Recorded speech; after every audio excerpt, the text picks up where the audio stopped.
अखिलेश यादव के इस यात्रा दांव पर उनके करीबी नेता क्या सोचते हैं, ये जानना भी जरूरी है। आखिर इस यात्रा को लेकर सपा नेताओं को इतना भरोसा क्यों है, ये समझना भी जरूरी है। साथ ही इस पुराने फॉर्मूले के नए संस्करण ने पार्टी के समर्थकों का जोश क्यों बढ़ाया है, इसको लेकर अपनी राय भी मायने रखती है। इस बात में भी आपकी दिलचस्पी होगी कि विपक्षी खेमे में इस यात्रा से कोई हलचल मची है या नहीं। देखिए ये रिपोर्ट। समाजवादी पार्टी के समर्थकों को अखिलेश की तरफ से साफ फरमान था कि जिस जिले में यात्रा पहुंचेगी सिर्फ वहीं के कार्यकर्ता इसमें शामिल होंगे। अगर वाकई सपा कार्यकर्ताओं ने इस पर अमल किया हो तो अखिलेश के समर्थन में जुटी इस भीड़ की अहमियत और बढ़ जाती है। अपने नेता के स्वागत में लाल टोपी लगाकर पहुंचे समर्थकों के इस हुजूम में शामिल हर शख्स जोश से लबरेज था। रथ हमेशा नरेंद्र मोदी, अमित शाह और योगी आदित्यनाथ का चलता रहता है। पहिया हमेशा उड़ता रहता है, उनका चलता रहता है, निरंतर चलते रहते हैं, 365 दिन चलते रहते हैं, 24 घंटे राजनीति करते हैं। उनका मुकाबला आप लोग कर पाएंगे? मुकाबला नहीं, हमारे सामने कहीं टिक नहीं पाएंगे। उनका रथ भ्रष्टाचार का रथ है, उनका रथ बेरोजगारी का रथ। भ्रष्टाचार का कौन सा भ्रष्टाचार? कितना भ्रष्टाचार मोदी 4.5 साल की एक सरकार में एक कांड बताइए जो भ्रष्टाचार। मैं आपको बता रहा हूँ, आपको नमामि गंगे में मैंने विधानसभा में उठाया 4000 करोड़ का भ्रष्टाचार है। समाजवादी पार्टी ने अपने चुनावी कैंपेन को लेकर कई गीतों को जारी किया है। इसकी धुन पर सपा समर्थकों ने जमकर नारेबाजी की, वो जोश से झूमते नजर आए।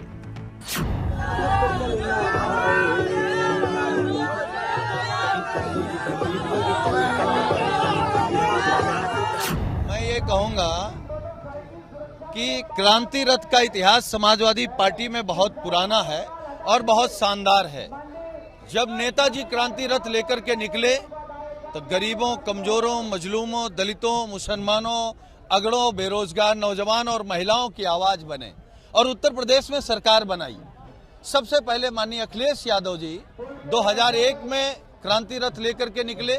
1.5 साल बाद सरकार बनी समाजवादी पार्टी की। ये यात्रा का स्थान बड़ा शुभ है। पहले भी हम लोगों ने 10 साल पहले कानपुर से यात्रा शुरू करी थी तो वो अंजाम तक पहुंची थी, हमारी मेजोरिटी आई थी और आज गंगा जी तट से दोबारा हम लोग यात्रा शुरू कर रहे हैं। हमें उम्मीद है इसमें 10 साल का ब्याज भी जुड़ जाएगा और 350 सीटें आएंगी। कितनी सीटें आएंगी आपको? पिछली बार 225 आई थी जब कानपुर शुरू किया था, अब 10 साल का ब्याज जोड़ लीजिए। अखिलेश यादव पूरे रास्ते जगह जगह रुकते रहे, समर्थकों की भीड़ का जोश बढ़ाने बस की हाइड्रोलिक लिफ्ट से छत पर पहुंचते और यहां से हाथ हिलाकर सबका जोश बढ़ाते।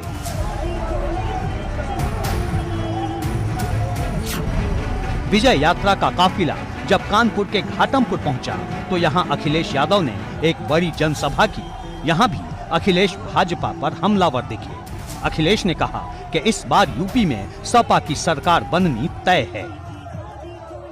बताओ किसान भाइयों, कौन सी फसल की पैदावार की आय दोगुनी हो गई? अगर एक भी फसल की पैदावार दोगुनी हो गई हो तो बताइए।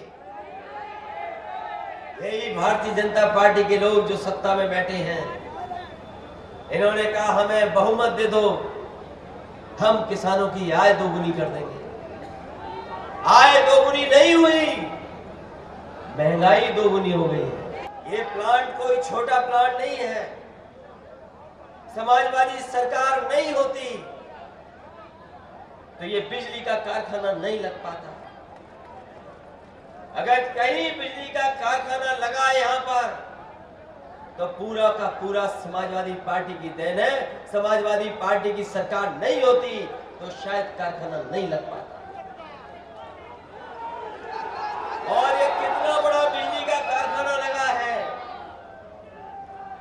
यहां से जब बिजली बनेगी तो न केवल उत्तर प्रदेश को मिलेगी बल्कि देश को मिलने जा रही है।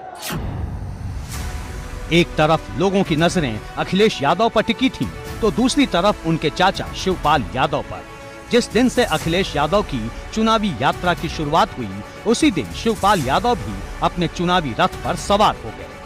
अखिलेश ने कानपुर से आगाज किया तो शिवपाल यादव ने मथुरा में बांके बिहारी के दर्शन के बाद अपनी पार्टी प्रसपा की चुनावी विजय के लिए सामाजिक परिवर्तन रथ की सवारी शुरू की। इसमें कांग्रेस नेता प्रमोद कृष्णम भी सवार नजर आए। तस्वीरें चौंकाने वाली थी। लेकिन यूपी की सियासत की चुनावी भूल-भुलैया का ये पहला अध्याय है, जिसमें शिवपाल यादव भी खुद को मुकाबले में बनाए रखने के लिए कोई कसर नहीं छोड़ रहे।